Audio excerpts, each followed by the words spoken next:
¿Sabías que Judas devolvió las 30 monedas de plata? Las tiró en el templo antes de desvivirse. Eso siempre me pareció raro. Si eres un traidor frío y calculador, ¿por qué devuelves el dinero? ¿Por qué acabas con tu propia vida inmediatamente? A menos que no fueras el verdadero villano de la historia. Mira, llevo 3 meses obsesionado con esto. Empecé investigando a Judas y terminé descubriendo algo que me voló la cabeza. Esa noche, la noche que arrestaron a Jesús, no hubo una traición, hubo 7, y algunas fueron mucho peores que la de Judas.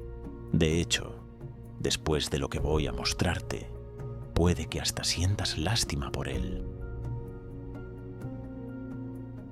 Soy Marcus Webb, y esto es El Detective de la Biblia. Y déjame contarte cómo empezó esta locura. Estaba leyendo los Evangelios, ya sabes, la historia de la última cena, cuando algo me hizo parar en seco. Jesús está cenando con sus 12 mejores amigos, ¿verdad? Y de repente dice: uno de ustedes me va a traicionar. ¡Bum! Todos se vuelven locos preguntando: ¿soy yo? ¿Soy yo? Pero aquí está lo raro. Jesús no solo sabía que Judas lo iba a traicionar. En el mismo capítulo le dice a Pedro: antes de que cante el gallo, me vas a negar 3 veces. Espera, ¿qué? ¿Pedro también? Y luego dice algo aún más loco. Lo que Jesús les dijo básicamente era: esta noche todos ustedes se van a escandalizar de mí. Esa palabra en griego significa que iban a tropezar, a fallar, a perder el valor. En otras palabras, todos lo iban a abandonar. Entonces me pregunté, si Jesús sabía que todos lo iban a traicionar de alguna manera, ¿por qué la historia solo recuerda a Judas como el malo? Algo no cuadraba, así que me puse a investigar, y lo que encontré... Amigo, lo que encontré me cambió para siempre la forma de ver esta historia. Empecemos con Pedro. Pedro, el supuesto líder del grupo, la roca, el tipo que 3 horas antes había sacado una espada y le cortó la oreja a un soldado para defender a Jesús. Sí, ese mismo Pedro que parecía incapaz de dejar que tocaran a su maestro. Ahora, imagínate la escena. Están en el patio del sumo sacerdote. Jesús está adentro siendo interrogado, probablemente maltratado brutalmente. Los romanos no eran precisamente gentiles, y Pedro está afuera, calentándose junto al fuego. Una sirvienta, fíjate bien, una simple sirvienta se le acerca y le dice: oye, tú estabas con Jesús. Nada más. No lo está amenazando. No tiene un arma. Es una empleada doméstica haciendo una observación. ¿Y qué hace Pedro? El valiente Pedro que horas antes estaba dispuesto a pelear contra soldados romanos. Entra en pánico total. No sé de qué hablas. No conozco a ese hombre. Pero espera, se pone peor. La niega 3 veces, como Jesús predijo. Pero en la tercera vez, y esto me impactó cuando lo descubrí, el texto dice que Pedro empezó a maldecir. No era solo soltar groserías, era como decir: que me parta un rayo si conozco a ese hombre. Estaba jurando por su propia vida que no tenía nada que ver con Jesús. Y aquí viene la parte que me destroza cada vez que la pienso. Resulta que hay un detalle en el relato que siempre me parte el alma. Dice que justo en ese instante, mientras Pedro está maldiciendo para negar que lo conoce, Jesús se da la vuelta y lo mira. Uf, cada vez que lo digo me duele. ¿Te imaginas esa mirada? Pedro sale corriendo y llora amargamente. Pero el daño ya estaba hecho. Y honestamente, ¿no es esta traición peor que la de Judas? Judas al menos tuvo las agallas de hacerlo de frente. Pedro lo negó por cobardía mientras Jesús lo podía escuchar. Pero Pedro no fue el único. Aquí es donde la cosa se pone heavy. ¿Recuerdas a los otros discípulos? Los otros 9 que no eran ni Judas ni Pedro, ¿dónde estaban? Te voy a decir exactamente dónde, corriendo para salvar sus vidas. El Evangelio de Marcos lo dice clarísimo, y Marcos era uno de ellos, así que esto es testimonio de primera mano. Todos los discípulos lo abandonaron y huyeron. Todos, no algunos, todos. Piénsalo un momento. Estos tipos habían estado con Jesús 3 años. Lo vieron hacer milagros, resucitar muertos, caminar sobre el agua. Juraron morir con él si era necesario. De hecho, esa misma noche, horas antes, todos dijeron: «Aunque tenga que morir contigo, jamás te negaré». ¿Y qué pasó cuando llegó la hora de la verdad? Cuando vieron las espadas y las antorchas. Cuando la cosa se puso real, desaparecieron, puf, como el humo. Y no regresaron, ¿eh? No fueron a ver el juicio. No lo acompañaron al Calvario. De los 12, solo Juan aparece en la crucifixión, y eso según su propio evangelio, así que quién sabe si es cierto. Imagínate que tu mejor amigo está siendo condenado injustamente y tú simplemente no vas, no te despides, no lo acompañas en sus últimas horas, te escondes en tu casa con las puertas cerradas. Eso hicieron los discípulos, los superhéroes de la fe. Se escondieron como cobardes mientras su maestro moría solo. Y encima, antes de que lo arrestaran, Jesús les pidió algo tan sencillo: «Quédense despiertos conmigo 1 hora». Solo eso, 1 hora, y ni eso pudieron. ¿Sabes qué hicieron? Se durmieron. 3 veces Jesús los encuentra dormidos. El tipo estaba sudando como si fueran gotas de sangre, como cuentan los evangelios. Es una condición médica real llamada hematidrosis que ocurre bajo estrés extremo. Y sus mejores amigos no pueden mantenerse despiertos 1 hora para acompañarlo. Es como si tu hermano te dijera: «Me van a operar mañana y tengo miedo. ¿Puedes quedarte conmigo?» Y tú te duermes en la sala de espera, pero multiplicado por 1000. Ahora vamos con los tipos que realmente me dan rabia. El Sanedrín, los líderes religiosos, los supuestos hombres de Dios. Mira, estos tipos tenían reglas muy específicas sobre cómo hacer un juicio. Estaban en sus propias leyes, las mismas leyes que decían defender. Te voy a contar algunas. Primera regla: ningún juicio puede hacerse de noche. ¿Cuándo juzgaron a Jesús? A las 2 de la madrugada. Strike 1. Segunda regla: prohibido hacer juicios en días de fiesta. ¿Cuándo lo hicieron? En la Pascua, la fiesta más sagrada. Strike 2. Tercera regla: si alguien es condenado a muerte, debe haber una segunda sesión al día siguiente para confirmar. ¿Qué hicieron? Lo llevaron a la cruz la misma mañana. Strike 3. Pero aquí viene lo más asqueroso.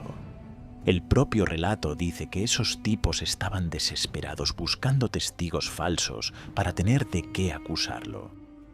Pero ni así encontraban algo que cuadrara. Ya habían decidido acabar con él y solo buscaban la excusa.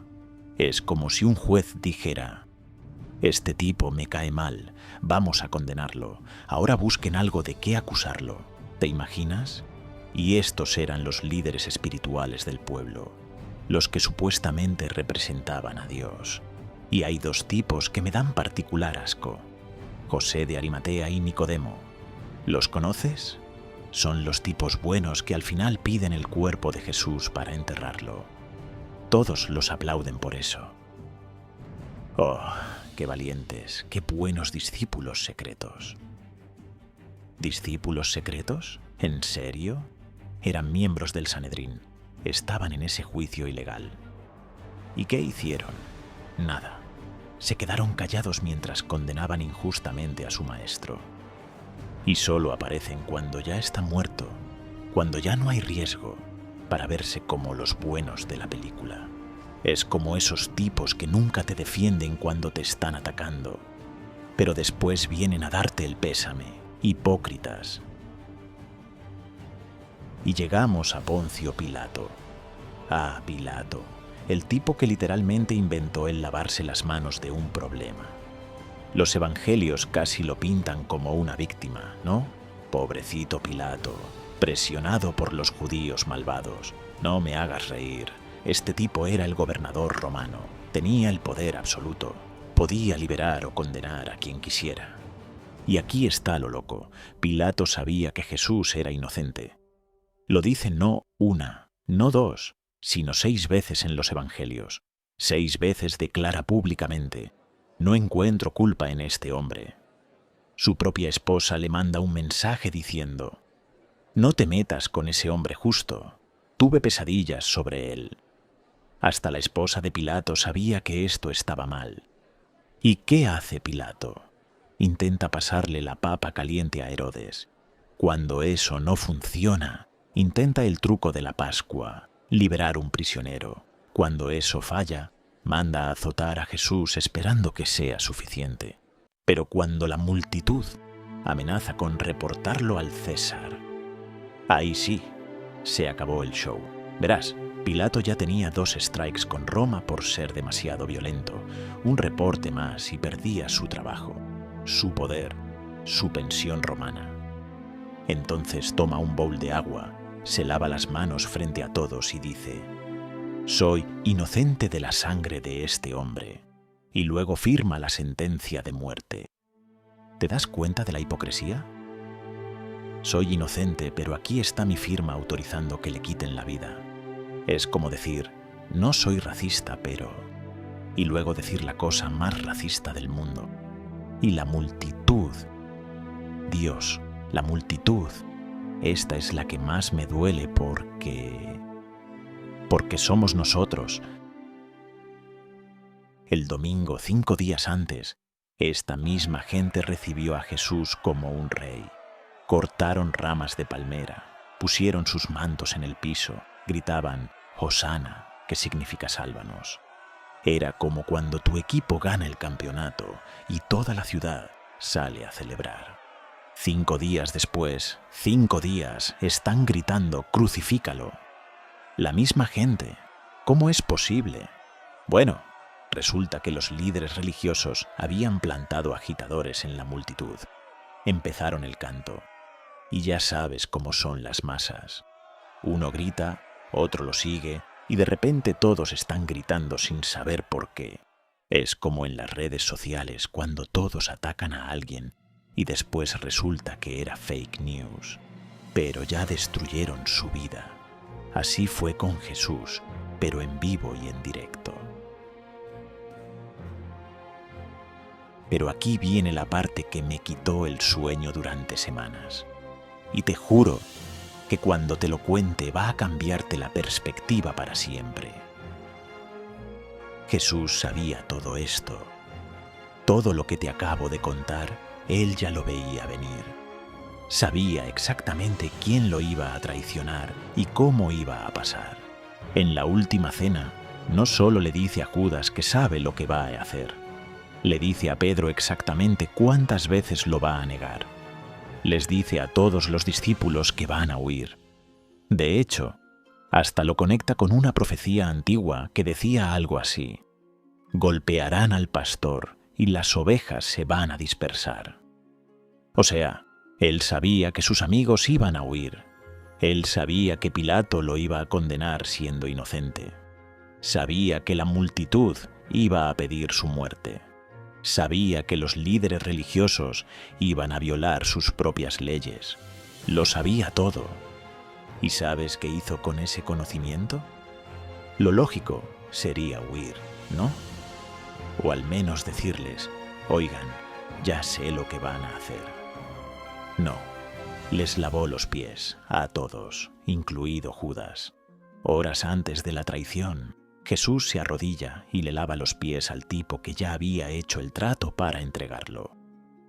Compartió el pan con ellos, y fíjate en esto, les dijo amigos, en un momento donde cualquiera los habría llamado traidores, Él los llama amigos, sabiendo que todos lo iban a abandonar, y en la cruz. Escucha esto. En la cruz, mientras está muriendo, dice: Padre, perdónalos, porque no saben lo que hacen. ¿Perdónalos? O sea, perdona a los que lo maltrataron, a los que lo abandonaron cuando más los necesitaba, a los que juraron no conocerlo, a todos ellos. Y aquí está la verdad, que me pegó como un puñetazo en el estómago. Si Jesús los perdonó a todos ellos, ¿por qué nosotros solo recordamos a Judas como el malo? ¿Por qué le echamos toda la culpa a él? Te voy a decir por qué. Porque es más fácil. Es más fácil señalar a un villano que admitir que todos fuimos cómplices. Que Pedro somos nosotros cuando negamos nuestros valores por miedo. Que los discípulos somos nosotros cuando abandonamos a un amigo en problemas. Que Pilato somos nosotros cuando elegimos nuestra conveniencia sobre la justicia. Que la multitud somos nosotros cuando seguimos a la masa sin pensar. Mira, al final, Judas fue el único que sintió que había hecho algo imperdonable.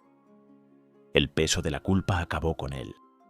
Los demás, bueno, aparentemente dormían muy bien por las noches después de haberlo traicionado cuando más los necesitaba. Te voy a confesar algo. Yo empecé este video buscando al villano de la historia. Quería encontrar al verdadero culpable y señalarlo con el dedo. Y sí, lo encontré. Pero resulta que somos todos nosotros. El otro día estaba en una reunión de trabajo y vi cómo todos se quedaron callados mientras el jefe humillaba a un compañero. Yo también me quedé callado, exactamente como los discípulos que se escondieron. Hace poco un amigo me pidió que lo acompañara a algo que para él era muy importante. Le dije que claro, que contara conmigo. Llegó el día y inventé que tenía algo urgente. Lo dejé solo, como Pedro cuando dijo: no conozco a ese hombre. ¿Cuántas veces he visto que atacan a alguien en redes y simplemente pasé de largo? ¿Cuántas veces me he sumado al coro de críticas sin saber ni de qué se trataba?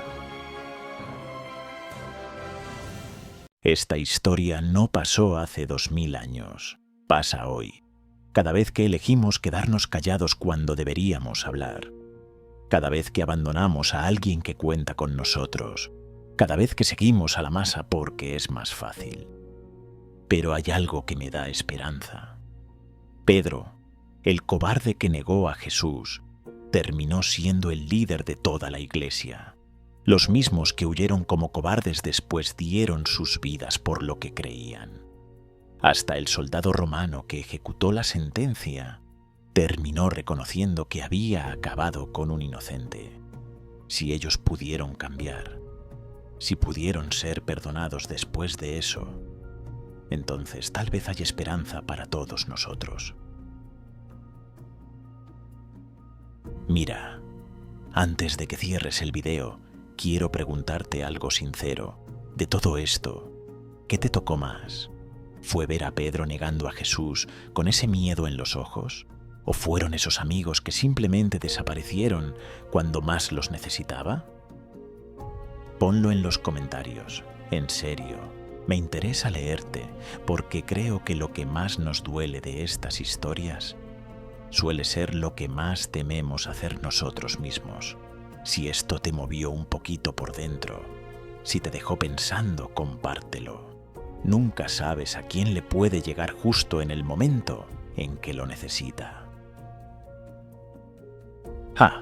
Y suscríbete si quieres seguir esta serie. Lo que viene con Salomón. De verdad, va a cambiar todo lo que creías de él.